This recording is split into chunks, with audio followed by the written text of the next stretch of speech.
Lunedì 4 maggio, buongiorno Sicilia da Michele Cucuzza. Buongiorno da Luca Ciliberti. Allora, il premierato, cioè l'elezione diretta del Presidente del Consiglio, ne parleremo tra poco. E poi non solo Inter, i magistrati catanesi sono campioni d'Italia di calcio, calcio a 8. E poi il meeting del business della giovane generazione alle Ciminiere di Catania, ne parleremo con chi lo organizza per giovedì 7. Intanto le notizie delle ultime ore: Palermo, famiglie di residenti e commercianti sono scesi in piazza a Sferracavallo contro il ripetersi della violenza che da mesi causa danneggiamenti, intimidazioni.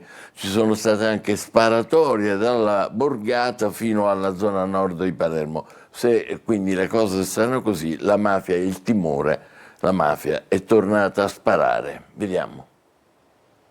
È allarme recrudescenza della violenza e probabilmente anche della richiesta di pizzo a Palermo. Non solo le 3 sparatorie contro attività commerciali e abitazioni nel mese di aprile. Dallo scorso novembre è un continuo narrare di episodi del genere. Colpi d'arma da fuoco contro auto, vetrine, saracinesche e abitazioni. E adesso a scendere in piazza sono anche i residenti della Borgata di Sferacavallo, al centro di alcuni di questi episodi.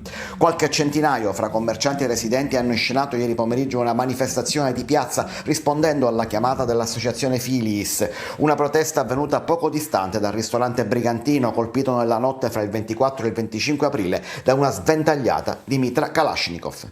Palermo ha acceso i riflettori ed è il momento di cambiare questa città, dire no alla mafia come si è fatto oggi, con una manifestazione pubblica in cui è venuta tutta Sferacavallo e Palermo ha messo gli occhi giusti su un tema che nel 2026 non dovrebbe neanche essere un tema, perché non dovrebbe accadere: le intimidazioni di stampo mafioso. Diciamo basta. Un episodio, quello del danneggiamento al Brigantino, che gli inquirenti ricollegano ad altri avvenuti a Tommaso Natale il 9 aprile contro il deposito della Sisti di Baikar e a Palermo in via Don Minzoni la notte fra il 29 e il 30 aprile. Episodi che potrebbero preludere a richieste di pizzo che però non sarebbero ancora state avanzate. A Messina un agente di polizia penitenziaria è stata aggredita a calci e sputi da un detenuto. Ad Agrigento, dopo la rivolta della settimana scorsa, sono 8 i provvedimenti per i reclusi. Francesco Triolo. Ancora aggressioni in carcere a Messina. Nella struttura di Gazzi una sovrintendente della polizia penitenziaria è stata colpita da un detenuto mentre cercava di aiutare un collega in difficoltà. Secondo quanto riferito dal sindacato Consipe, l'uomo, un detenuto di origine calabrese, avrebbe reagito con violenza, spinte, calci, pugni al braccio e alla spalla e anche sputi al volto. Nonostante l'aggressione, la sovrintendente riuscì a intervenire e a mettere in sicurezza il collega, evitando conseguenze peggiori. A sottolineare l'accaduto il presidente nazionale del sindacato Mimmo Nicotra, che parla di atto di grande coraggio e chiede che il gesto non venga dimenticato ma riconosciuto ufficialmente, e chiede il trasferimento immediato e d'urgenza del detenuto aggressore, un'azione disciplinare esemplare. L'episodio riaccende l'attenzione sulle condizioni di lavoro all'interno degli istituti penitenziari e sulla sicurezza degli agenti, spesso chiamati a operare in situazioni di forte tensione. Appena giovedì scorso un'altra violenta rivolta era scoppiata nel carcere di Agrigento e adesso il GIP del Tribunale Michele Dubini ha convalidato l'arresto degli 8 detenuti protagonisti delle violenze all'interno del Pasquale di Lorenzo. I detenuti avevano aggredito un sostituto commissario e un altro agente, sottraendo loro le chiavi per aprire le celle e devastando il reparto. Sono stati danneggiati quadri elettrici, estintori, suppellettili. Solo l'intervento della polizia penitenziaria in assetto antisommossa ha permesso di riportare la calma e isolare i responsabili dopo ore di devastazione. Sentiamo i quotidiani, Luca. Questa notizia viene riportata in prima pagina sulla Gazzetta del Sud, non solo perché è successo a Gazzi, nel carcere messinese, ma perché appunto riporta l'emergenza carceri in Sicilia. Eccolo qua il titolo: violenza nelle carceri, agente ferita a Messina. Insomma, abbiamo sentito la notizia, e poi anche la notizia, diciamo, di un aggravamento di pena, gli 8 arresti nella città dei Templi ad Agrigento per la rivolta della scorsa settimana. Quindi una notizia ben evidenziata, diciamo, eccolo qua nella prima pagina della Gazzetta del Sud, e poi ovviamente spiegata all'interno. E a Messina, dunque, dopo Messina c'è invece purtroppo Palermo con un tragico incidente in centro città. Un motociclista ha perso la vita all'incrocio fra le centrali Via Libertà e Via Lazio. Ecco i particolari. Tragedia della strada in pieno centro cittadino oggi a Palermo. Nello scontro fra una Vespa e un'auto a noleggio con a bordo 2 turisti ha perso la vita un motociclista di 37 anni. La vittima si chiamava Dario Matranga. Lo scontro è avvenuto poco dopo le 8 del mattino di una tranquilla domenica all'incrocio fra Via Libertà e Via Lazio, un incrocio molto trafficato e regolato da un semaforo. Drammatiche le fasi del soccorso. Nell'incidente il motociclista è stato scaraventato a terra e le sue condizioni sono subito apparse gravi. Il personale del 118 arrivato rapidamente ha tentato di stabilizzarlo sul posto. Interventi rianimatori avvenuti sul selciato fra i passanti prima di trasportare con urgenza in codice rosso Matranga al centro traumatologico del vicino ospedale di Villa Sofia. Nonostante i tentativi dei sanitari, l'uomo è deceduto poco dopo. Le indagini sono affidate alla polizia municipale che dovrà stabilire l'esatta direzione dei mezzi e chi fra i due non abbia rispettato precedenza al semaforo. Questa nuova vittima della strada aggrava un bilancio già pesante per il territorio siciliano in queste ore. Solo ieri, infatti, un altro drammatico scontro era avvenuto a Campofelice di Roccella, dove a perdere la vita era stato un anestesista di 39 anni, anche lui a bordo di una moto. 2 vite spezzate in meno di 24 ore solo nel palermitano, alle quali si aggiungono gli incidenti mortali registrati nel trapanese. Luca, vuoi aggiungere qualcosa? È una mattanza, diciamo, l'ultimo caso è riportato anche sul Giornale Sicilia di oggi, lo vediamo in basso, eccolo qua in questo boxino che allarghiamo per farvelo vedere. Via Lazio e a San Martino, domenica di sangue, morti 2 motociclisti, il secondo è morto di pomeriggio su uno sterrato, quindi sono 2 i morti che hanno aggravato il bilancio già pesante di questo lungo ponte del 1° maggio. Invece a Marsala un minore si è messo a fumare dentro un autobus di linea diretta, è stato richiamato dall'autista, c'è stato un alterco, l'autista sembra che abbia schiaffeggiato il ragazzo, il comune ha disposto un'indagine amministrativa, la famiglia del giovane si è rivolta a un legale, vediamo i particolari.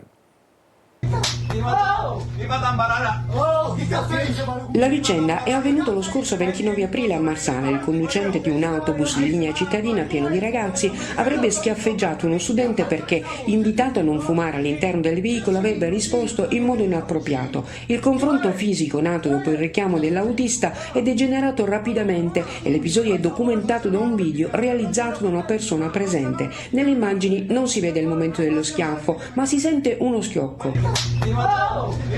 Il comune di Marsala ha disposto un'indagine amministrativa. Il vice sindaco con delega ai trasporti pubblici Giacomo Tumbarello ha chiesto di avviare le necessarie indagini per accertare la realtà dei fatti. Il rispetto delle regole sui mezzi pubblici è fondamentale, dice, così come lo è il rispetto delle persone e dei ruoli. Sulla vicenda interviene anche la famiglia del ragazzo attraverso l'avvocato Daniele Cimiotta. In una nota il legale sottolinea come dalle immagini emerga in modo inequivocabile lo schiaffo sferrato dall'autista, definendo l'episodio di estrema gravità anche perché ai danni di un minore e da parte di un soggetto impegnato in un pubblico servizio. Pur riconoscendo che la dinamica sarà oggetto di ulteriori accertamenti, la famiglia evidenzia che nessun comportamento, quando anche inopportuno, può giustificare il ricorso alla violenza fisica. Secondo il racconto del ragazzo, il diverbio sarebbe nato da un ritardo nel risalire sul bus dopo aver fumato alla fermata, comportamento ritenuto biasimabile ma non tale da giustificare quanto accaduto. Viene chiesto perciò un intervento delle autorità per chiarire i fatti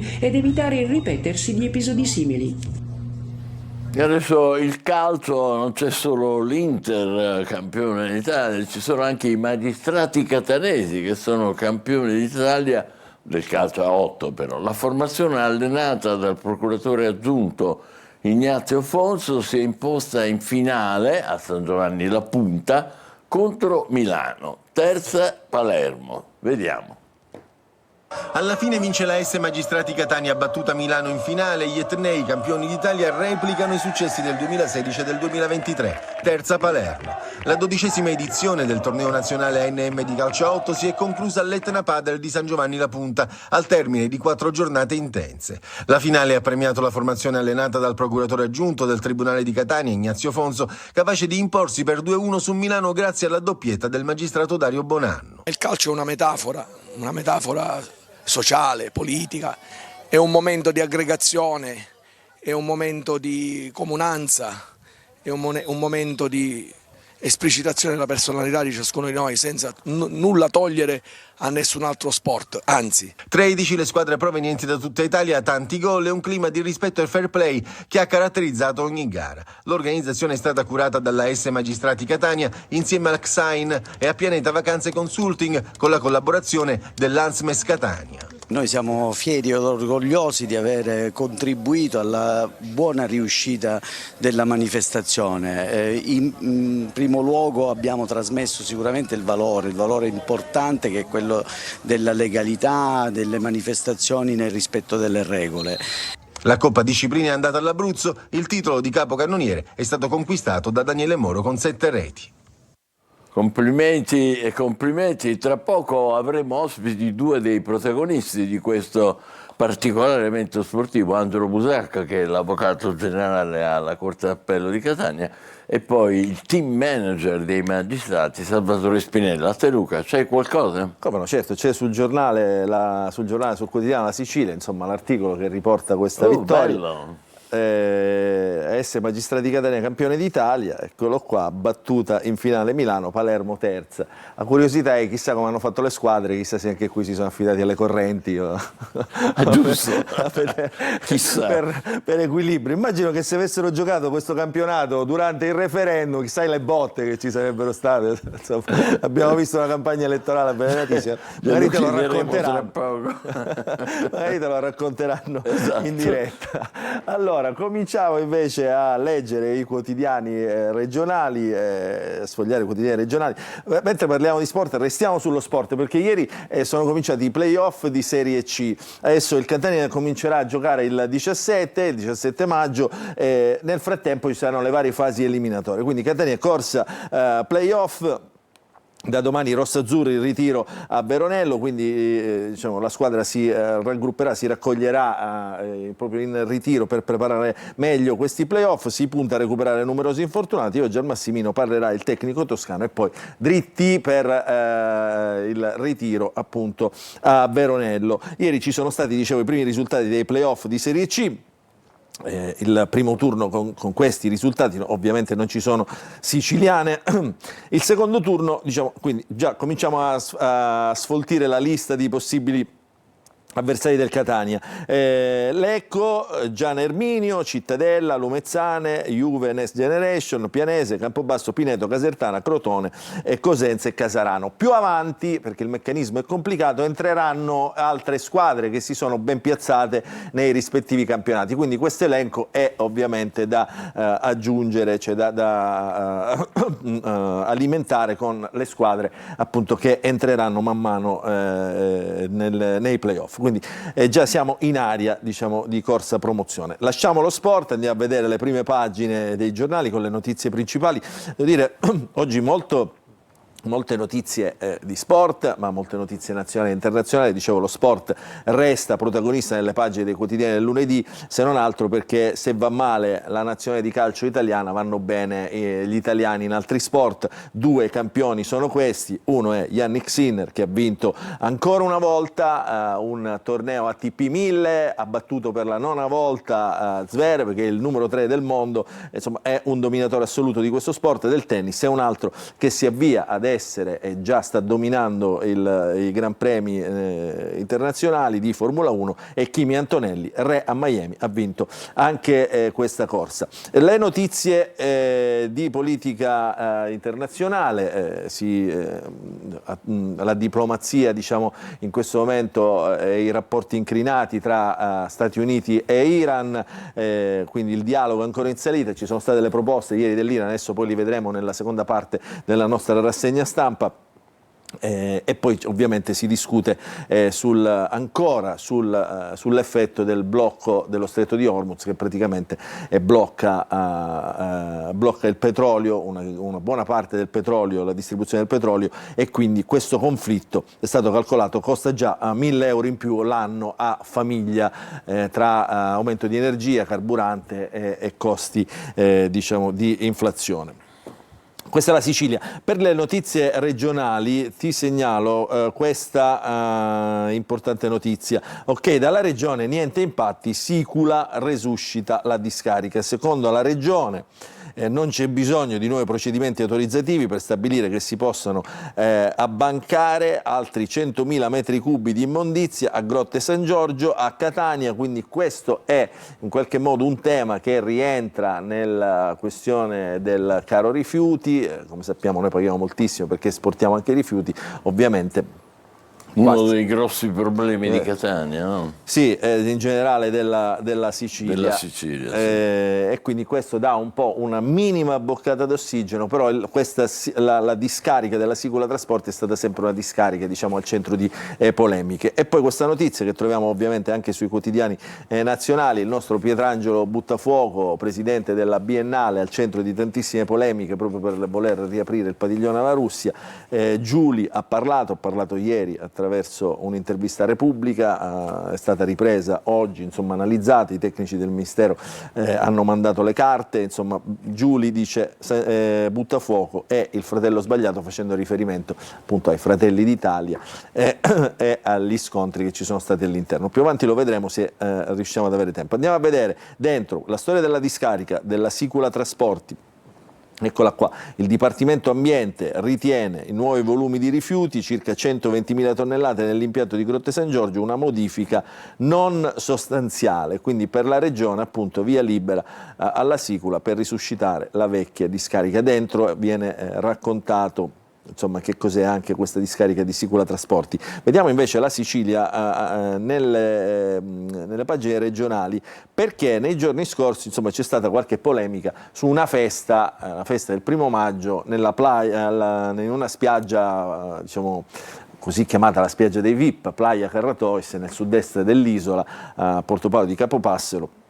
Allora lì si è aperto un tema di dibattito, no? Cioè diciamo i tesori naturalistici, architettonici, culturali, svenduti in nome diciamo delle serate VIP. E qui ci sono un po' di esempi, no? Qua c'è per esempio il Castello Maniace, che per 40.000 euro diciamo, è stato affittato nei giorni scorsi, è stato, eccola qua la foto, teatro di una festa del jet set, o ancora la sfilata a Grotta dei Cordari, o ancora, vedete qua, il Tempio della Concordia ad Agrigento, un precedente famoso, ticket di 100.000 euro per una cena nella valle. E quindi si apre in qualche modo il tema, no? È giusto sfruttare in questo modo i beni architettonici, culturali, spendere questi soldi, e spendere questi soldi che è secondario però, perché insomma se riesci ad aprire almeno li tuteli e cerchi di fare. Però insomma è un dibattito, no? È un tema di dibattito. Andiamo su Catania, la prima pagina della Sicilia nel tomo di Catania che racconta la città. Un allarme, eccolo qua, svolta chimica nei clan, sullo sfondo l'allarme fentanyl, questa droga sintetica che crea dei veri e propri zombie, diciamo, comincia a entrare nel mercato, già nei mercati del mercato della droga europeo e del nord Italia è abbastanza presente. Il business illecito delle droghe sintetiche, molti clienti sono giovanissimi, anfetamine, funghetti, cocaina modificata chimicamente, marijuana potenziata con altissime concentrazioni di THC. Il mercato nero delle droghe chimiche è sempre in evoluzione, le cosche catanesi non restano indietro. Dopo i cristalli di crack incombe fra gli adolescenti e i giovanissimi l'allarme della diffusione del fentanyl, che per i suoi effetti devastanti è chiamata, vedi, la droga degli zombie. Ma al di là delle false leggende sui codici degli uomini d'onore, i clan mafiosi continuano a vendere anche ai ragazzini. Questo è un grande tema dove ovviamente vengono interrogati anche esperti, anche oggi sul quotidiano, ed è un grande tema sul quale porre veramente l'attenzione. Poi ancora disagi all'ASP, detrazioni sanitarie, caos per i bollini rossi. Questa è una denuncia di un deputato del Movimento 5 Stelle, anzi di una deputata del Movimento 5 Stelle, Giuse Marano, che denuncia i disagi. L'ASP replica: noi non siamo responsabili. Poi un po' di notizie che riguardano la città. Accoltellato e abbandonato in piazza Currò, un marocchino 27enne ieri notte è stato trovato a terra agonizzante da un passante, sta indagando la polizia. E ancora gli studenti a San Giovanni la Punta che ripuliscono la villa comunale, una buona pratica, una buona notizia che arriva anche dai cittadini di Domani. Altre storie ovviamente che trovate, che le troverete dentro il quotidiano. Andiamo a vedere gli altri quotidiani. Abbiamo visto il Giornale Sicilia nella notizia che riguarda, eccola qua, l'incidente stradale, ma vediamo le altre notizie. Tanto sport come sempre, ed eccolo qua raccolto in prima pagina in questa parte del giornale, a centro pagina, quindi, anzi mezza pagina tutta dedicata allo sport, con lo scudetto dell'Inter, 21esimo scudetto, il Palermo che adesso dovrà affrontare l'ultima partita di campionato per poi entrare anch'esso nei playoff, e poi la politica internazionale, Iran, Trump minaccia nuovi attacchi. Vedete, c'è poca Sicilia, diciamo, sulla prima pagina del giornale di Sicilia di oggi. Allora cambiamo quotidiano, andiamo sulla Gazzetta del Sud. Abbiamo visto le questioni che riguardano Trump e l'Iran, poi clima teso ovviamente per quanto riguarda le amministrative a Messina, la mossa a sorpresa di De Luca. Qui c'è tutta una storia che adesso cercheremo di spiegare velocemente, cioè proprio in sintesi, un bignamino. C'è una questione sospesa delle liste, cioè delle firme sulle liste, per la validazione delle firme sulle liste. Il centrodestra ha accusato Cateno De Luca che ha presentato una quindicina di liste, dice non tutte hanno le firme quindi valide per potervi partecipare. In realtà esiste una norma per cui se vengono collegate alla lista principale non hanno bisogno di ulteriori firme. Qui insomma c'è tutta la polemica che si è accesa su questa questione. Sud Chiama Nord ha chiesto l'accesso al parere d'ufficio legale della regione, e quindi adesso, diciamo, arriva la risposta. Abbiamo formalizzato, dice Cateno De Luca, una richiesta ufficiale di accesso agli atti per ottenere copia integrale del parere legislativo e legale della regione siciliana. Parliamo di un atto richiesto dallo stesso Dipartimento regionale delle autonomie locali, cioè l'amministrazione che sovrintende ai procedimenti elettorali, e parliamo di un parere, afferma De Luca, che oggi viene evocato per alimentare dubbi, insinuazioni e polemiche, senza però essere mai reso pubblico. Nessuno aveva fatto questo atto di accesso pur potendolo fare. Quindi questa è la polemica, insomma, tra Cateno De Luca e tutti i suoi avversari, in particolare quelli del centrodestra, che hanno sollevato il caso. Ancora, sempre sul quotidiano della Sicilia, e poi chiudiamo questa prima parte della rassegna stampa, un'intervista al nuovo assessore alla sanità, che era in passato il collaboratore, diciamo, il segretario particolare di Schifani, poi il coordinatore regionale di Forza Italia.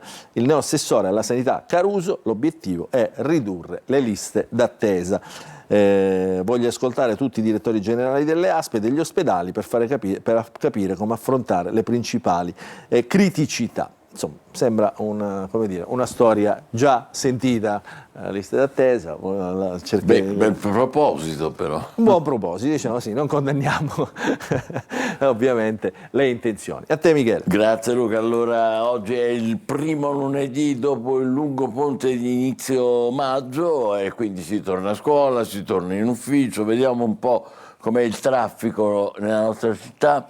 Catania, intanto direi intenso ma scorrevole, come dicono gli esperti, intenso ma scorrevole.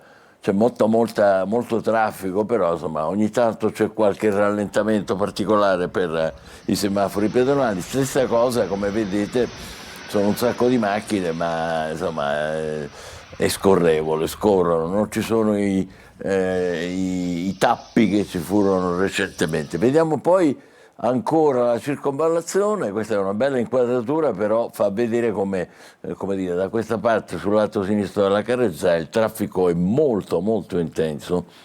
E poi le immagini più belle che vi regaliamo in diretta, questo è l'Etna leggermente coperto dai fumi che escono dal cratere, e la neve ancora resiste, Taormina splendida, mare immobile. È una bellissima giornata che si prospetta.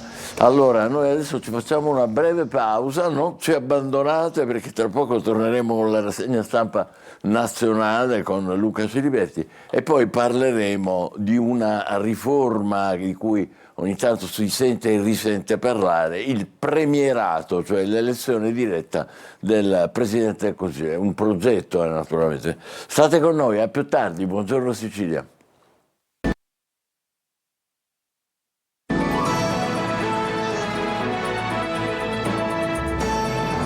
Eccoci di nuovo insieme, buongiorno Sicilia, è il momento di sfogliare i quotidiani nazionali con Luca Ciliberti.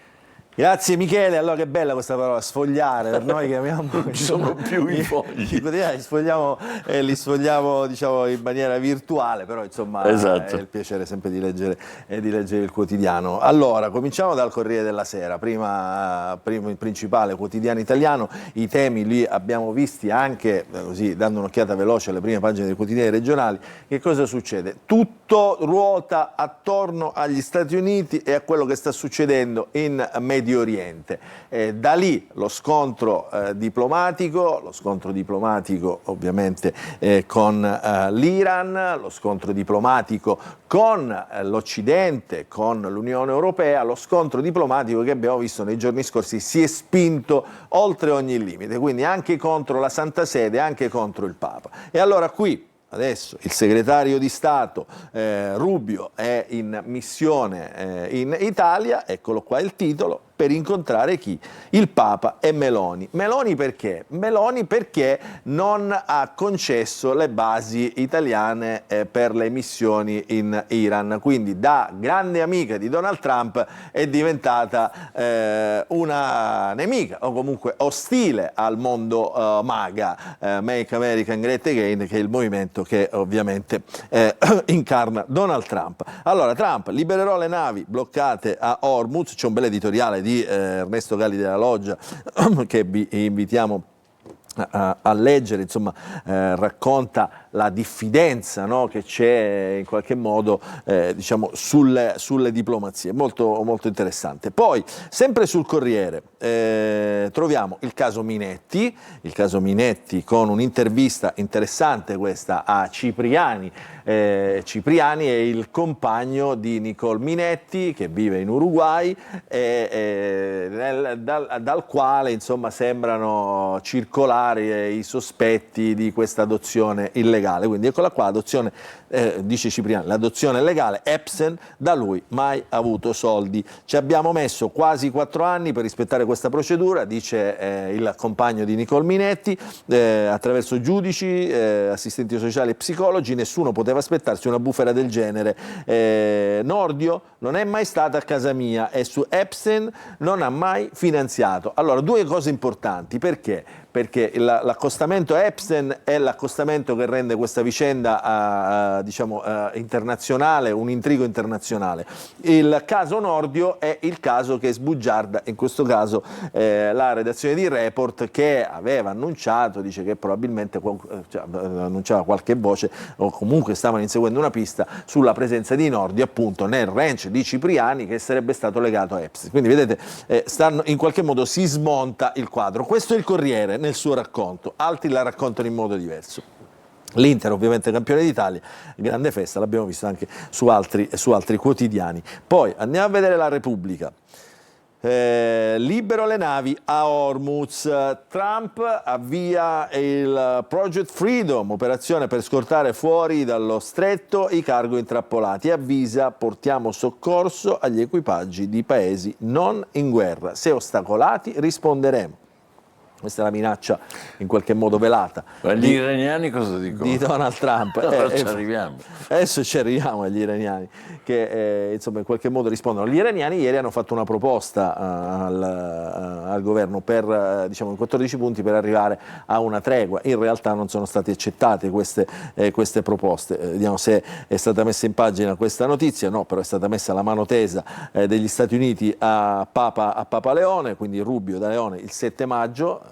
7 maggio credo sia giovedì, quindi insomma giovedì ci sarà questo incontro importante. Andiamo a vedere la Stampa, eccolo qua, che se la prende, diciamo, con Trump e il nuovo sgarbo a Meloni, il no del presidente, eccolo qua, del presidente degli Stati Uniti al codice, al piano di pace dell'Iran, inaccettabile, non avete pagato abbastanza. Donald Trump ha rilanciato sui suoi social l'intervista a Matteo Salvini dello scorso febbraio al sito di destra Breitbart, indicando implicitamente nel leader della Lega il suo interlocutore privilegiato in Italia dopo il gelo con la Premier Meloni. Questa è un'altra, diciamo, svolta di questi rapporti un po' intrecciati tra il governo americano e il governo italiano.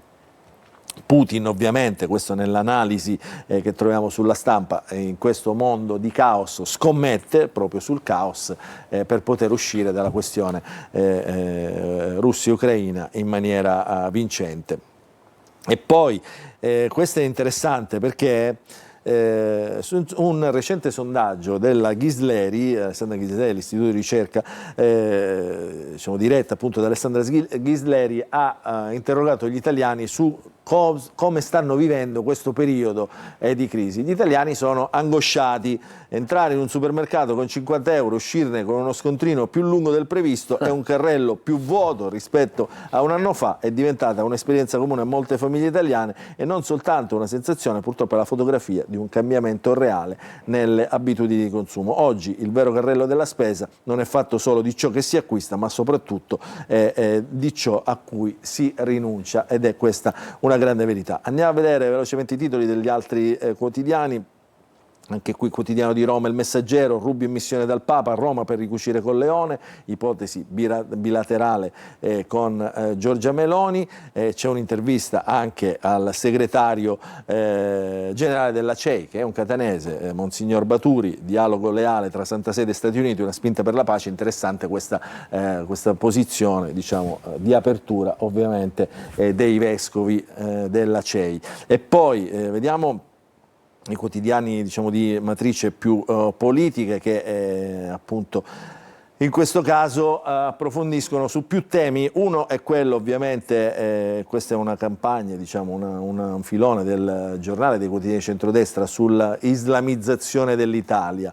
La jihad delle ferie, i sindacati di Allah vogliono i permessi per il Ramadan. Queste le rivendicazioni dell'UCOI. Cos'è l'UCOI? È l'Unione delle Comunità Islamiche in Italia. Quindi la Sharia in azienda, dice troppe feste cristiane, dicono gli islamici. Questo è l'allarme, diciamo, secondo il giornale, da lanciare.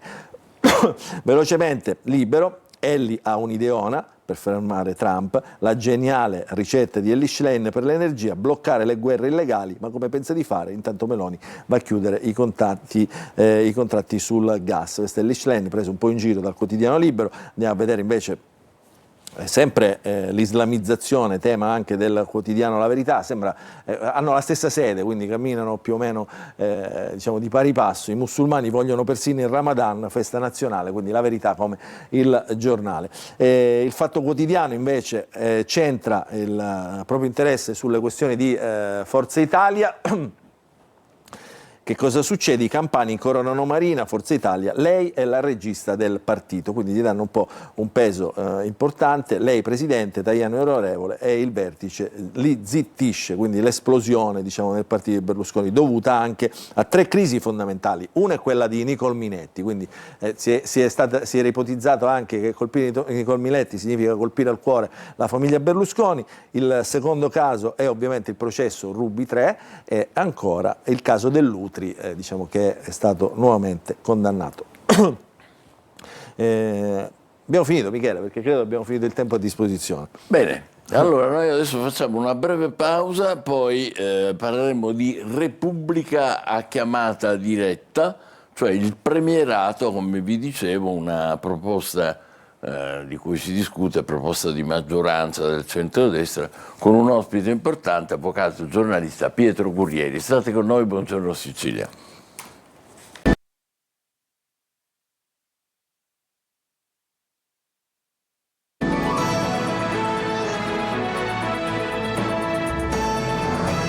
notizia fresca prima di presentarvi l'ospite che è già in studio, l'avete intravisto. Ci sono una serie di controlli anche con elicotteri in corso nel quartiere Boccadifalco di Palermo. L'obiettivo è riportare la legalità.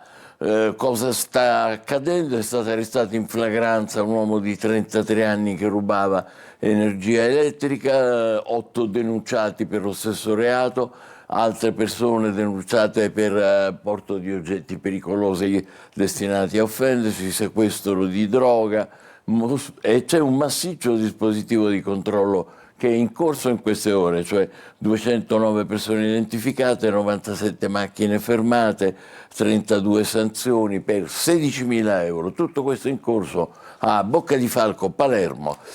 Presento l'avvocato e giornalista Pietro Curieri, buongiorno a lei, che è autore di questo libro corposo ma importantissimo, intitolato Repubblica chiamata diretta, premierato e deriva plebiscitaria, scusate, edizioni Bonanno. Allora, il premierato è una proposta del centro-destra, della maggioranza, diciamo così, per l'elezione diretta del Presidente del Consiglio. Ovviamente già il titolo ci fa capire che lei è contrario, deriva plebiscitaria. Perché?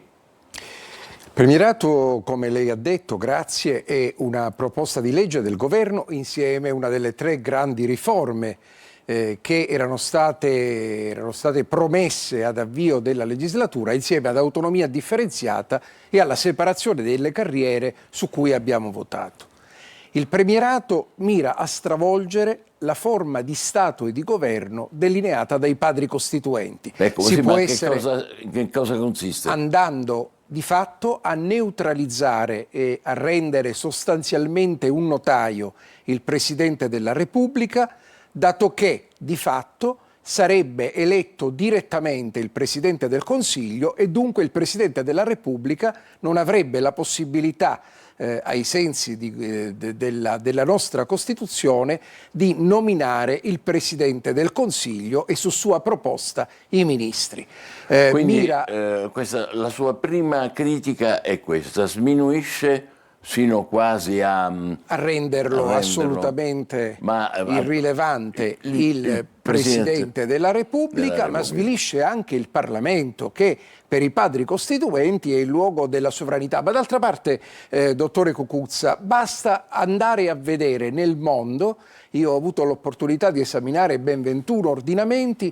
L'unico caso al mondo in cui il premierato, in forma molto simile a quello di Giorgia Meloni, è stato realizzato è stato Israele tra il 1996 e il 2001, una riforma del 1992 applicata nel 96. Si sono succeduti 3 presidenti del Consiglio, 3 premier. Il primo fu Netanyahu nel 96 e poi ancora un secondo per finire con un terzo quando Israele decise, con l'ingovernabilità, la frammentazione del Parlamento, della Knesset, decise di abrogare quel modello che aveva prodotto solo i danni. Vabbè, torniamo in Italia. Io non sono un esperto, diciamo, però devo fare un po' l'avvocato del diavolo, perché altrimenti che senso ha? Scusi, l'elezione del premier diretta non è un passo in avanti, perché, come dire, il cittadino, l'elettore sceglie lui chi governa. È bello questo, invece di star lì coi giochi dei partiti, chi sarà, vediamo, si discutono sempre loro nelle loro stanze chiuse. Non è una forma di semplificazione e anche, come dire, una maggiore importanza che viene data al ruolo che viene dato all'elettorato? Ci sono ordinamenti, dagli Stati Uniti al Brasile, all'Argentina, alla Turchia, la Francia con il semipresidenzialismo, che eleggono il Presidente della Repubblica. È un presidenzialismo assistito da una serie, quello che in America chiamano check and balance, cioè meccanismi di garanzia e di bilanciamento che mancano in Italia. Negli Stati Uniti, ad esempio, come si sa, il Presidente può essere tranquillamente sfiduciato di fatto dal Congresso con una mozione chiamata impeachment. Ci sono dei meccanismi che esistono in tanti paesi. per come è strutturato il premierato italiano, è chiaro che scompagina l'equilibrio costituzionale. Lei pensi che anche negli anni 70 Giorgio Almirante, allora leader del Movimento Sociale Italiano, spinse per introdurre un presidenzialismo. La destra ha sempre parlato storicamente di presidenzialismo, ma questo non è un presidenzialismo, è un premierato, per cui non si vanno a rafforzare i poteri. Sarebbe un'opzione che io non condivido, ma tuttavia plausibile, del Presidente della Repubblica, ma si va a costituire un organo che scompagina i meccanismi di fiducia parlamentare, come nel caso del premierato attuale, che ha le gambe corte, tant'è vero che la quasi totalità dei costituzionalisti auditi dalla Camera e dal Senato si sono tutti espressi contro, e non è che sono tutti... Ecco, ma lei dice, una delle sue tesi, oltre a quella dell'indebolimento del ruolo del Presidente della Repubblica, è anche quello del passaggio a un ruolo molto meno importante, più rappresentativo che altro, del Parlamento. Perché? Non è vero? Ma guardi, intanto già adesso il Parlamento, naturalmente non per responsabilità solo del governo in carica, di fatto esercita una funzione poco più che notarile. La quasi totalità delle leggi sono ovviamente per sfiducia. Poi questo sistema è chiaro che nel momento in cui impone di fatto, prefigura una persona direttamente eletta dal popolo, fa saltare i meccanismi di mediazione parlamentare, perché la ricerca della soluzione più praticabile di fatto viene sostituita dall'uomo o dalla donna forte che ha una legittimazione elettorale. Ma il Parlamento non potrebbe svolgere un ruolo di controllo? Assolutamente no, perché di fatto il Parlamento sarebbe impedito con quella norma, perché c'è un sistema: insieme eletti, insieme cadono. Di fatto la sfiducia al Presidente del Consiglio comporterebbe la fine del Parlamento. Quindi è un meccanismo che sostanzialmente è condizionante. Lei dice altre democrazie. Mi pare che per esempio nel sistema tedesco, dove esiste una sfiducia costruttiva, sistema che invece potrebbe essere anche importato in Italia, lì la stabilità si difende, ma non si difende con meccanismi di carattere neoplebiscitario, si difende con il principio per cui se un Parlamento sfiducia un Presidente del Consiglio o un governo, non c'è davanti una crisi interminabile, perché ha l'obbligo di indicare, a meno di nuove elezioni, il nuovo Presidente del Consiglio. Sto quasi per arrendermi, cancelliere. Però ancora tento di contrastarla, naturalmente allo scopo di chiarire meglio le cose ai nostri ascoltatori.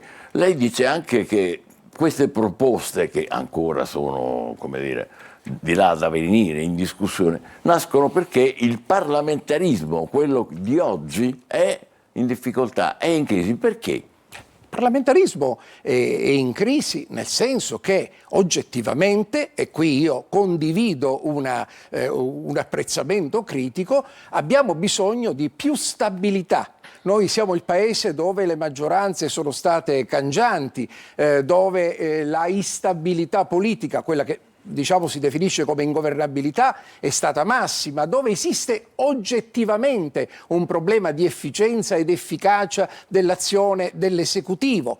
Ma questo deve avvenire nel solco dei binari indicati dai costituenti.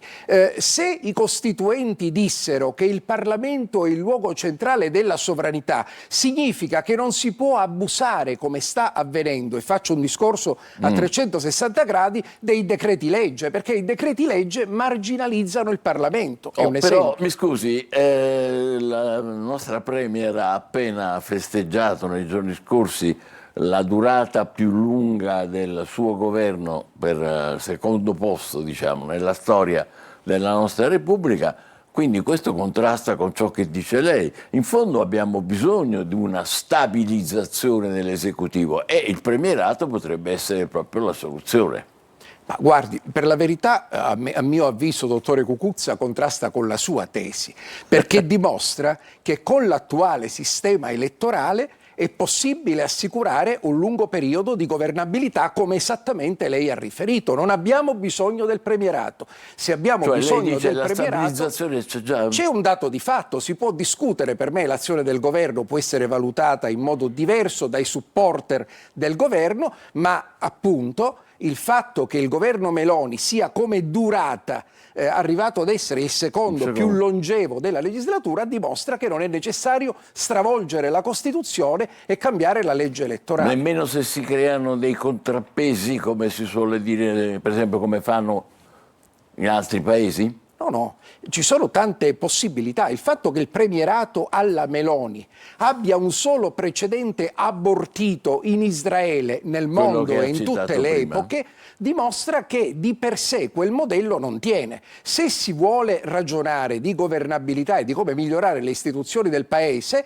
allora bisogna lavorare insieme, perché la Costituzione si modifica nel concorso tra le forze politiche e lì ci sono un ventaglio di soluzioni che peraltro costituzionalisti, uomini di Stato, leader politici in tanti anni hanno proposto. Pensiamo dalla bicamerale in poi anche la sinistra ha proposto delle soluzioni. C'è un ventaglio di proposte, bisogna ragionare, ma se si parte dal presupposto che con la forza dei numeri, come sta avvenendo con questa legge elettorale depositata il 26 febbraio alla Camera e al Senato dalla destra, con la forza dei numeri, addirittura per via ordinaria, quindi con una maggioranza semplice, posso andare a scompaginare la Costituzione, questa non va bene. Non sarebbe una modifica costituzionale, quindi allora sarebbe una legge semplice? È una legge ordinaria. Ma è una legge surrettiziamente rivolta di fatto a stravolgere la Costituzione. Tra l'altro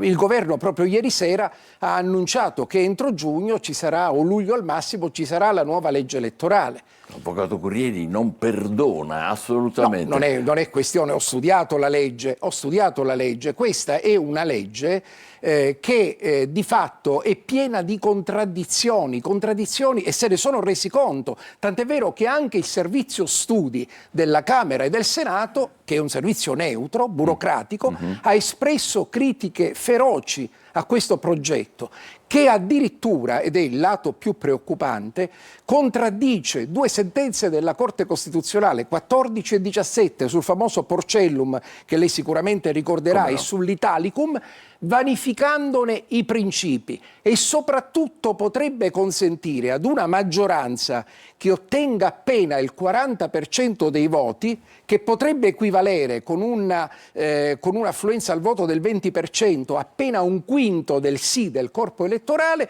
di poter essere vicina ai limiti dei 3/5 che servono per eleggersi da sola il Presidente della Repubblica. E questo non ha precedenti. Il Presidente della Repubblica, avvocato Curieri, poco fa diceva si sminuisce il suo ruolo. Perché? Che cosa potrebbe sciogliere le Camere, secondo questa riforma? Secondo la riforma, lei parla del premierato o parla della legge elettorale? Il Presidente della Repubblica può sciogliere le Camere, dice quel disegno di legge, solo quando per 2 volte il Presidente del Consiglio in carica, il cui nome, dice quella norma sul premierato, va stampigliato nel programma elettorale e diventerebbe dunque per il Presidente della Repubblica una scelta obbligata, non potendo evidentemente contraddire la voluntas del corpo elettorale, solo quando il Presidente del Consiglio di fatto non perseveri nella carica, né si trovi all'interno dello schieramento, dice appunto il disegno di legge, del campo di forze che ha espresso quel Presidente del Consiglio, un altro che possa condurre il governo. A quel punto si va allo scioglimento delle Camere e a nuove elezioni. Ci spieghi bene, dopo una dimissione ce ne può essere una nomina? Ci può essere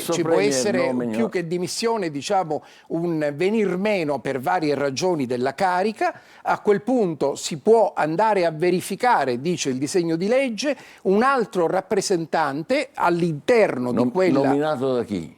Sempre dal Presidente della Repubblica a quel punto, non può essere certo designato dal Presidente del Consiglio dimissionario. Ecco. Questo è del tutto evidente. Attenzione, si tratta di ipotesi assolutamente straordinarie ed eccezionali. Ma di fatto, ripeto, il vulnus che si determinerebbe, cioè la ferita, che si determinerebbe per il Presidente della Repubblica è evidente. Se oggi il Presidente della Repubblica è il supremo arbitro di alcune anche situazioni difficili della vita di questo Paese, contrastate e tutto il resto, è riuscito tutto sommato ad andare a formare governi straordinari, governi di coalizione, governi tecnici, e questo è il ruolo tecnico che assume nel nostro ordinamento il Presidente, quel ruolo gli sarebbe del tutto precluso.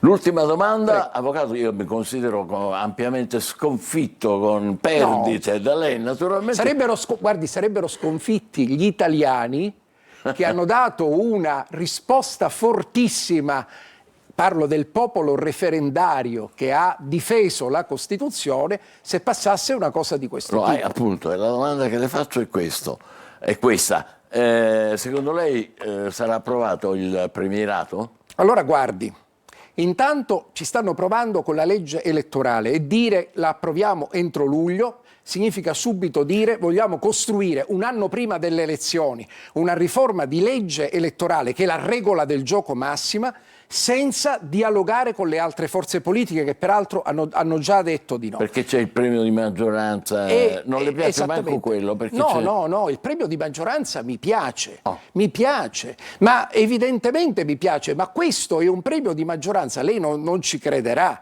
ma è un premio di maggioranza che attribuisce ai limiti dei 3/5 per l'elezione del capo dello Stato, dei giudici della Corte Costituzionale, eccetera, alla coalizione che ha raggiunto il 40% dei voti.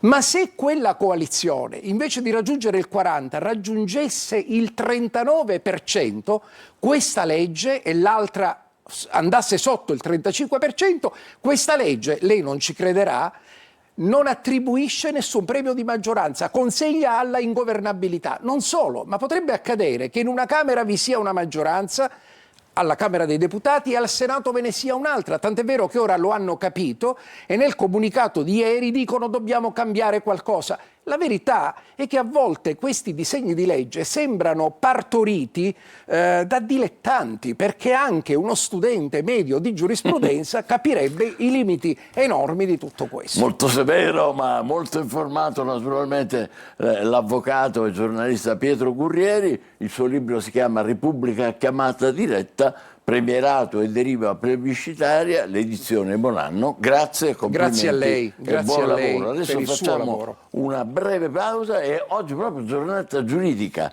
Ci saranno i magistrati che però giocano a calcio e che hanno vinto il campionato. Quindi non c'è solo l'Inter, c'è anche Catania. Catania magistrati. State con noi, buongiorno Sicilia. Bentrovati da Clara Ventura di Trebi Meteo. Nella giornata di lunedì il transito di una perturbazione porterà dei fenomeni nell'arco della giornata sulle regioni di nord-ovest, in Sardegna, Emilia-Romagna e centrali tirreniche, più sole invece altrove. Diamo uno sguardo in Sicilia, dove l'alta pressione sarà dominante. Garantirà una giornata stabile ed ampiamente assolata, con cielo sereno e terso o al più lievemente velato. Le temperature massime saranno gradevoli, con punte localmente fino ai 24-25 gradi. Per quanto riguarda poi la giornata di martedì, non cambia lo scenario meteorologico. Prevarrà il sole sulla Sicilia, anche se di tanto in tanto sarà possibile il passaggio di qualche nuvola, ma con clima comunque asciutto. Le temperature massime diurne non subiranno particolari variazioni, saranno ancora gradevoli, con punte localmente fino ai 24 gradi. Tutti i dettagli sull'app di Trebi Meteo.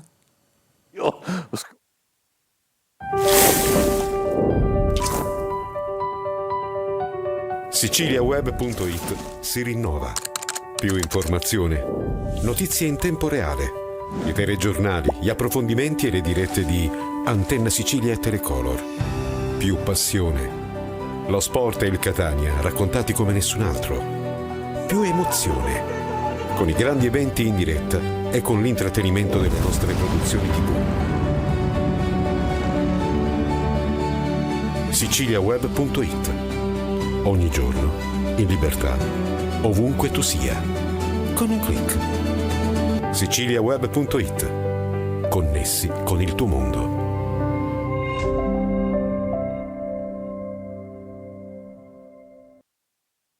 Bentornati, buongiorno Sicilia. Guardate qua, vediamo se riusciamo a inquadrarla. Questa è una coppa gigantesca. Non è quella che ha vinto l'Inter con lo scudetto di ieri, ma è quella che hanno vinto i nostri ospiti che sono qua. Angelo Busacca, avvocato generale presso la Corte d'Appello di Catania. E buongiorno e benvenuto. Grazie. E Salvatore Spinello, presidente nazionale dei centri sportivi aziendali e industriali XAIN. Complimenti, un torneo di calcio a 8 che si è disputato a San Giovanni La Punta, 4 giornate, 13 squadre, un livello di altissimo equilibrio. Davvero complimenti. Se aveste giocato durante i giorni del referendum avreste sicuramente aumentato. No, non lo sappiamo perché l'opinione pubblica è mutevole. Quindi fortunatamente è stato dopo, sono state 3 giornate, abbiamo approfittato ovviamente del weekend festivo per non interferire con il normale lavoro. E sono stati 3 giorni e mezzo di grande... Ma questa è una tradizione un po' qui. È una tradizione, sì, che risale a una prima edizione nel 2009. Le abbiamo sempre vinte sotto la guida del mister Ignazio Fonso, che è il nostro collega, addirittura tesserato allenatore. Abbiamo vinto un'edizione regionale nel 2009, poi nel 2016 a Catania, nel 2023 a Coverciano, quest'anno qui da noi, e anche una Coppa Italia. Pensate, abbiamo anche la Coppa Italia. Lei che ruolo ha? Io, non sapendo giocare assolutamente, mi sono ritagliato il ruolo di team manager, quindi organizzo le trasferte, organizzo i ragazzi, perché siamo più di 30-33 persone che partiamo. Mentre invece Salvatore Spinella come sono? Sono bravi veramente? Ma io ho visto una competizione di alto livello, giocata veramente al massimo, e le 2 squadre che sono arrivate in finale erano di tutto rispetto. Era Milano, arbitrata da Gava, ex arbitro di Serie A, quindi roba seria. Abbiamo messo in campo, io sono il presidente dell'ente di promozione sportiva XAIN, che ha collaborato all'organizzazione di questo splendido evento, e abbiamo messo in campo tutte le migliori qua forze. Ci sono delle immagini, se guardate là in alto, vedete? Ecco. Questo è il momento della premiazione. Commentiamo le cose. Questo è il momento della premiazione con Milano che rende l'onore, e noi poi abbiamo restituito ovviamente. È bello questo. Lo stesso. Ma come è venuta fuori questa? Come ci si è arrivati a questa idea dei magistrati che fanno calcio? Si iniziava 8? dalle classiche partite del calcetto del giovedì. Chi gioca poi ci si incontra nei vari congressi per lavoro, eccetera, si scopre che gli appassionati sono tanti, e si pensò all'inizio di fare un primo torneo assolutamente organizzato molto alla buona. Cominciato qua in Sicilia, qui a Catania? Cominciò a Roma, poi ci fu Torino, insomma. E lei era già l'anno subito? Questo è il primo anno che abbiamo collaborato all'organizzazione, anche perché il dottore Fonso ci ha chiesto appunto di dare una mano nell'organizzazione. Chiaramente l'ente nostro di promozione sportiva è ben strutturato dal punto di vista appunto delle professionalità che possono dare veramente una mano, e tutto è andato anche nel dietro le quinte, tutto ha funzionato per il meglio. Non solo, ma leggo qui che avete usato anche la VAR, è vero? A un certo punto È accaduta una cosa singolarissima, per cui una semifinale è andata ai rigori. Il nostro giocatore ha tirato una bomba in porta, questa è tornata indietro, e molti erano convinti che fosse stato un palo, invece era il palo interno, e quindi per fortuna c'era qualcuno col telefonino, e il signor Gava. L'unico infatti che si era accorto che aveva fatto gol era chi aveva tirato, perché anche dal di fuori si era visto, c'era stato un effetto ottico clamorosissimo, per cui tutti erano convinti che la palla aveva sbattuto sul palo. Non abbiamo moltissimo tempo, però leggo subito, così è bene che gli ascoltatori come me apprendano. Questo torneo è un'iniziativa benefica. Questo sempre si collega sempre o a un incontro con le scuole o a beneficenza. Naturalmente abbiamo già raccolto i soldi, dobbiamo solo decidere cosa fare.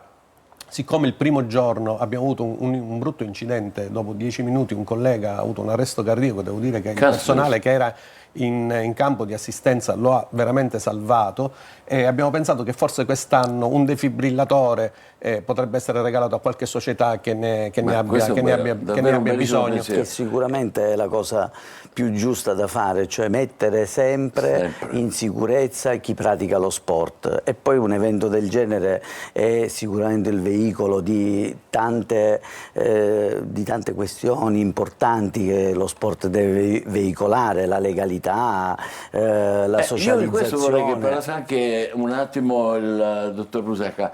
Cioè, voi attribuite un particolare valore, non è soltanto il giusto, come dire, tempo libero, la voglia anche di fare delle cose utili per gli altri. Assolutamente, questo è il primo presupposto. Si decide già quando si fa il torneo che bisognerà raccogliere una somma. Abbiamo fatto delle mute per giocatori, abbiamo incontrato i ragazzi, ad esempio nelle carceri, sono state regalate divise a chi non le aveva. A Perugia abbiamo presentato un manuale, la chiamiamo la guida intergalattica per lo studente che magari va incontro a un reato senza neanche saperlo. Abbiamo incontrato le scuole. Qui a Catania è stato un po' un problema perché era il fine settimana di maggio, le scuole ovviamente è del 1° maggio e quindi le scuole erano chiuse, e abbiamo pensato di farla in questa maniera, cioè di donare questa volta. No, io le faccio i complimenti, ma le faccio anche una domanda cattiva. Non avete la preoccupazione che qualcuno possa dire: ma con tutto quello che c'è qua, i problemi della giustizia, questi si mettono a giocare a calcio, scusi? E infatti lo facciamo nel fine settimana, sempre dei ponti, senza togliere nulla al lavoro, e ieri già moltissimi rientravano prima per essere ovviamente stamattina tutti in sede. Io per primo fra poco rientro ovviamente in ufficio. Mi permetto di dire, sacrificando il pochissimo tempo libero che dei lavoratori speciali quali sono i magistrati ne hanno veramente poco. Io ho detto in qualche intervista che rappresentano un'eccellenza, e quindi di lavoratori. Guardiamo insieme la Coppa, chi la tiene adesso? La Coppa verrà messa nella bacheca della nostra auletta dell'Associazione Nazionale dei Magistrati, che mi piace ricordare essere intitolata a un grande magistrato, Giuseppe Gennaro. Anche lui faceva parte della squadra dei calciatori, grande appassionato, e insieme a tutti gli altri trofei, perché è una cosa che è partecipata da tutti, cioè, la squadra va a giocare, ma ieri avevamo in tribuna un bel pubblico a San Giovanni la Punta, di mogli, fidanzate, che ha fatto un gran tifo. Mi permetto di dire che poi anche un bel esempio di welfare aziendale, cioè nel senso che il lavoratore deve anche essere...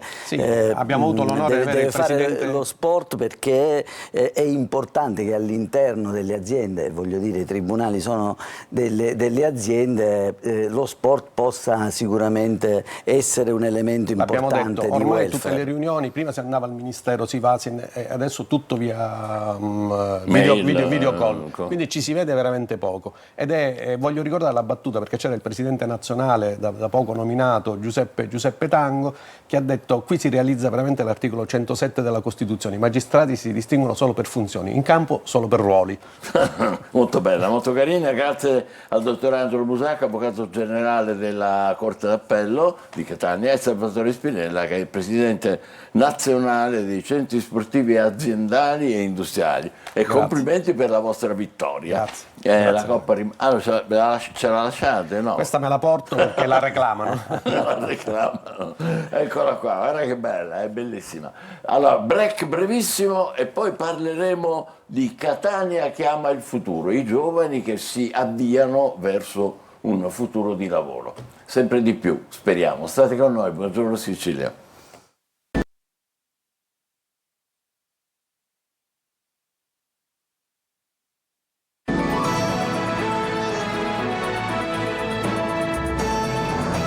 Catania che ama il futuro, e sono qua, sono Francesco Pezzillo, che è il cofondatore di Catania Futura e consigliere di amministrazione all'Università di Catania, e Lorenzo Gennaro, che è anche lui cofondatore di Catania Futura e rappresentante della consulta del Comune di Catania. Giovani e belli, guardateli come sono in gamba. E giovedì prossimo, il 7, alle Ciminiere, saranno tra gli organizzatori di questo Next Generation Business Meeting, l'incontro della giovane generazione del business, quindi giovani imprese, istituzioni, università e professionisti. Cos'è Catania Futura? Catania Futura cos'è? È un progetto, è un'idea che è nata in realtà un po' per cercare di dare un'alternativa a quelli che sono i classici eventi ai quali spesso si partecipa, dai quali si può chiaramente imparare tanto, però la maggior parte delle volte poi si tratta di eventi frontali, quasi autoreferenziali, durante i quali i relatori parlano, ma il pubblico facilmente si distrae. Noi che cosa ci siamo detti? Proviamo a fare una cosa diversa, coinvolgiamo la platea, creiamo un format prendendo spunto dall'American Talk per fare una specie di question time, domande e risposte, relatori e platea interagiscono insieme. E chi sono i relatori e chi c'è in platea? Beh, il pubblico sarà variegato, così come chi sta sul palco. Giovani studenti o giovani già che cominciano a lavorare o vorrebbero lavorare in Beh, entrambi. L'interesse è un po' di tutti, quindi giovani studenti, giovani liceali, universitari, ma anche professionisti, imprenditori. Che dialogheranno con il presidente di Ita Airways, Sandro Pappalardo, con il Chief Manufacturing Officer di Lamborghini, Ranieri Niccoli, con l'amministratore delegato di Porsche Consulting, Joseph Nierling, diciamo, personaggi che già sono inseriti nel mondo del lavoro. Esatto, ha un taglio nazionale ma anche territoriale, sarà presente anche Donatello Ontario, Franz Di Bella e altri che arricchiranno il nostro palco. L'obiettivo? L'obiettivo è quello, nello specifico di questo evento, cercare di spiegare che si può lavorare, studiare e lavorare in Sicilia, rimanendo in Sicilia, rimanendo a Catania. Come farlo? Dimostrando ai ragazzi che c'è qualcuno che si interessa di noi, c'è qualcuno che vuole parlare con noi, che vuole seguirci e che vuole dirci noi siamo a vostra disposizione. Meglio di così non possiamo sperare. Ma questo è bellissimo, perché questo è uno dei problemi più gravi che abbiamo nella nostra regione, cioè il fatto che i giovani come voi di talento magari e anche insomma senza fare definizioni sono costretti ad andarsene o perché per studiare o perché cercano lavoro, e forse questo è anche il primo obiettivo significativo, sì, no? Sì, questo è uno dei primi obiettivi, perché è bene ricordare, io sono fermamente convinto che in Sicilia le opportunità ci sarebbero, se solo si intendesse crearle, ed eventi come questo rappresentano proprio l'immagine plastica della volontà di creare queste nuove opportunità. La Sicilia non è indietro, la Sicilia non è un passo indietro, ma è pronta ad agire, ad unire visioni. È bellissimo il vostro entusiasmo e anche come dire, la prospettiva che ci offrite. Gli argomenti che volete trattare sono numerosi: competitività, poi c'è si parlerà di leadership, si parlerà di innovazione, di management, di impresa, di sviluppo del territorio, del mercato del lavoro e soprattutto di quelle mismatch, quindi di quella differenza che si può trovare tra le competenze acquisite dai ragazzi universitari e quelle richieste dalle imprese. Questo è un punto cardine su cui vogliamo focalizzarci. Questo vuol dire che siete in un rapporto, o la struttura che si riunirà giovedì 7 alle Ciminiere, con il tessuto economico locale, cioè, per dire, cioè con chi lavora e fa impresa a Catania. Sì, diciamo che l'idea è non solo quella di portare degli esponenti nazionali e internazionali qua a Catania, ma anche quello di dare il nostro contributo. Il nostro motto, tra virgolette, il nostro mantra è da Catania per l'Italia. Quindi dall'Italia per Catania, ora da Catania per l'Italia, ci mettiamo in contatto con degli imprenditori locali chiaramente molto attivi nel tessuto economico-sociale della nostra città, e li coinvolgiamo per fare vedere che ci può essere una sinergia tra le grandi aziende e le realtà locali che possono crescere insieme per la nostra Sicilia. E avete fatto già precedenti edizioni? Sì, in realtà sì. L'evento pilota è stato, credo, intorno a metà novembre. L'idea nasceva per costruire un dialogo che facesse sentire i giovani ascoltati. L'incontro era con il magnifico rettore Enrico Foti e con il sindaco Enrico Trantino. Ah, c'è quindi come dire, l'amministrazione coinvolta inevitabilmente, Certo. Giustamente. Volevo chiedervi, ma i giovani che vogliono partecipare che caratteristiche devono avere? Devono essere all'università, devono essere alle medie? I giovani devono avere l'unica caratteristica di voler imparare qualcosa, di volersi sentire protagonisti. Questa è l'unica caratteristica richiesta per partecipare giovedì 7 maggio alle Ciminiere al Next Generation Business Meeting. Anzi, colgo l'occasione anche per ringraziare... Qua c'è il vostro poster qua, Next Generation Business Meeting, grandioso. Sì, cogliamo anzi l'occasione per ringraziare il sindaco Enrico Trantino perché l'evento si svolgerà alle Ciminiere, luogo della città metropolitana di Catania, quindi è giusto e doveroso ringraziare il sindaco, ma per l'attenzione è anche giusto e doveroso ringraziare il presidente dell'Assemblea regionale siciliana Gaetano Galvagno e anche il Senato della Repubblica nella figura del presidente Ignazio La Russa, perché saremo patrocinati anche dal Senato della Repubblica, dall'Assemblea regionale siciliana, dalla città metropolitana di Catania e dall'Università di Catania, e questo è molto importante per noi, non è soltanto un mero logo, ma è anche simbolo di attenzione. Sì. È un simbolo di attenzione che le istituzioni ci sono e che vogliono essere partecipi di questi processi, specialmente quando vengono da ragazzi come noi che alla fine vogliamo soltanto provare a fare la nostra piccola parte. E l'ultima cosa è, dicevate prima già delle aziende, ma adesso io riguardando gli appunti sono entusiasta, leggo, ci sono quelli di Crédit Agricole, quelli di il presidente Interways, cioè avete coinvolto insomma, la crema dell'imprenditoria, che è importante, e ne cito due soli perché sarebbe un elenco infinito, importantissimo per questo rapporto, cioè vedere i giovani, le aspirazioni e le disponibilità che ci sono, è un po' così. Sì, è importante, noi parlavamo di questi grandi ospiti, no? Grandi ospiti perché di eventi se ne fanno tanti a Catania e sono tutti importantissimi, però se vogliamo dare una cosa in più dobbiamo portare i ragazzi a poter dire wow, posso prendere il microfono, avere l'opportunità che quasi nessuno mi potrebbe dare diversamente, di guardare a tu per tu, a vis-à-vis il presidente della compagnia Ita Airways e dirgli quello che voglio. Questa è la cosa bella, è la semplicità dell'evento nella sua complessità in realtà. E nella sua eccezionalità. Davvero complimenti Francesco Pizzillo e Lorenzo Gennaro. Appuntamento giovedì alle 16 al padiglione C3 delle Ciminiere di Catania per Next, ora tutto in inglese lo vedete qua, Next Generation Business Meeting. Ma insomma parliamo di lavoro e di prospettive per i giovani. Complimenti ragazzi, siete davvero in gamba. Breve pausa, niente pausa, sigla dell'oroscopo.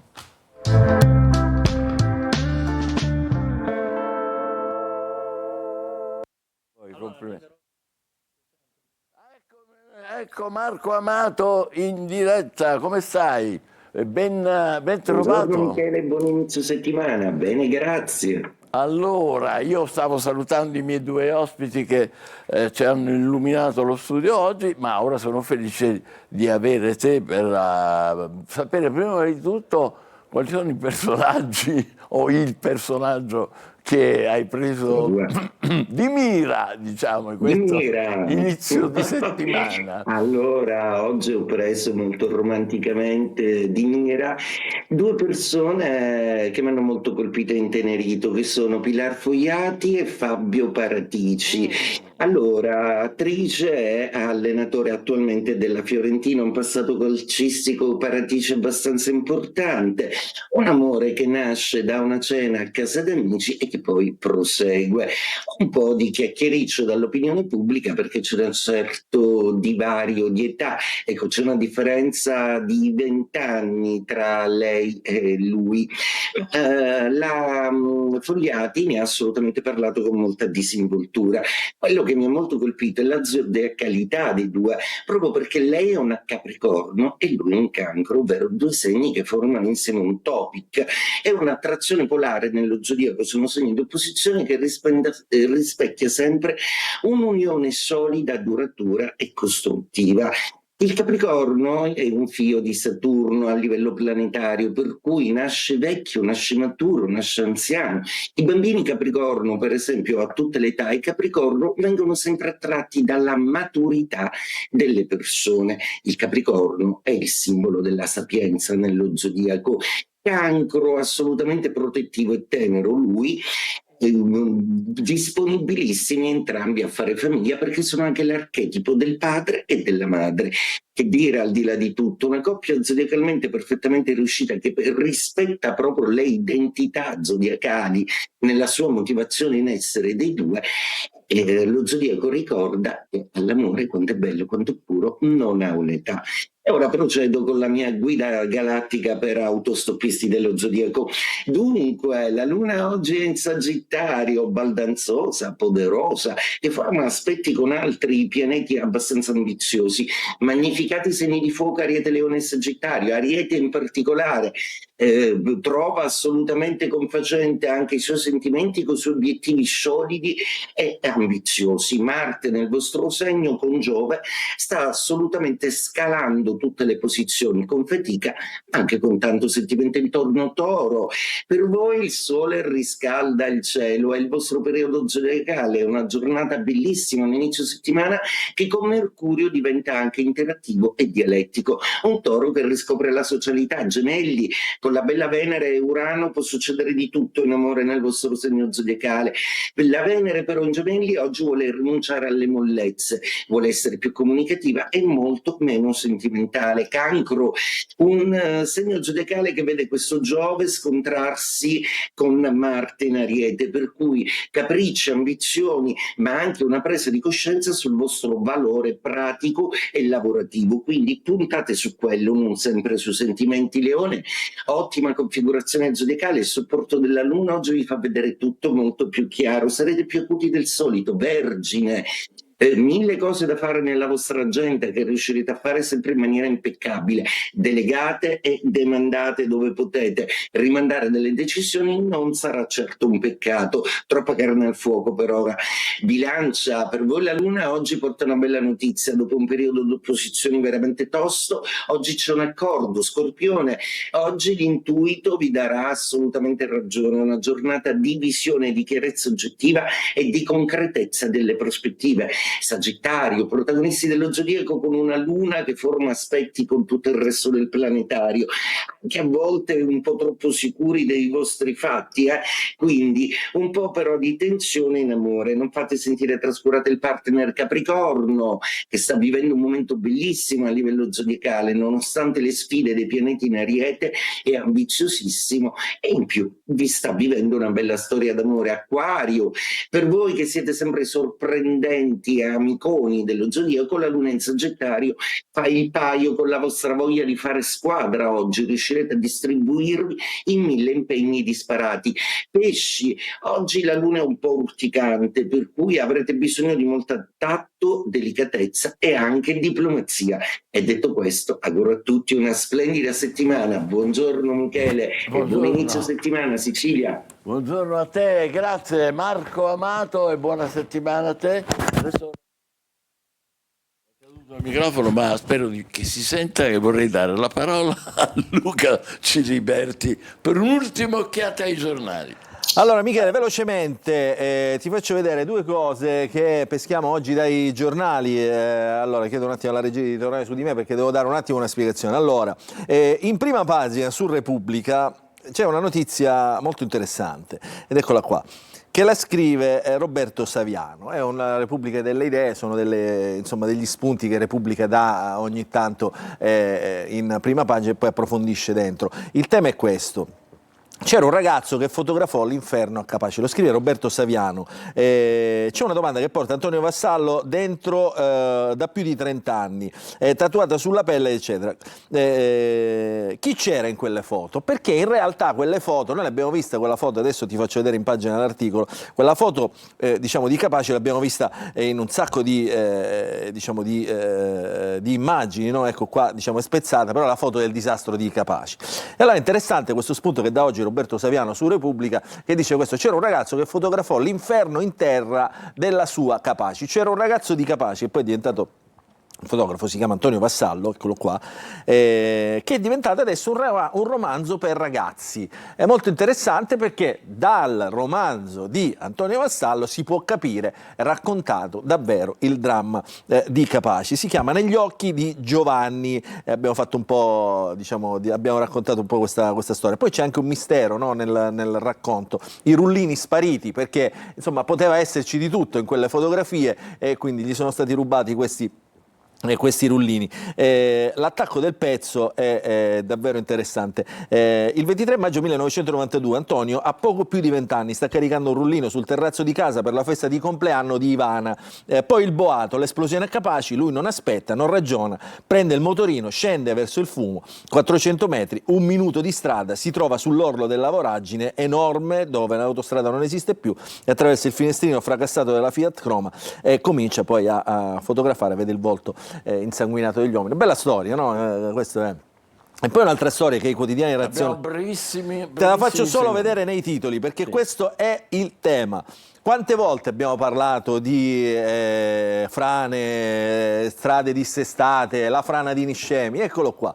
L'emergenza continua, in Italia 3 miliardi all'anno, l'ambiente dimenticato, al dissesto idrogeologico solo l'1% dei fondi del PNRR. Questi sono fondi, come sappiamo, milionari che avrebbero potuto risolvere molte emergenze e che da noi... Questa amara considerazione che si fa nel nostro Luca Ciliberti, chiudiamo. Buongiorno Sicilia, vi auguriamo una magnifica settimana. Appuntamento alle 13:30, Buongiorno Sicilia si chiude qui e poi ci vediamo su Antenna Sicilia, sempre con il nostro quotidiano. State con noi. A dopo.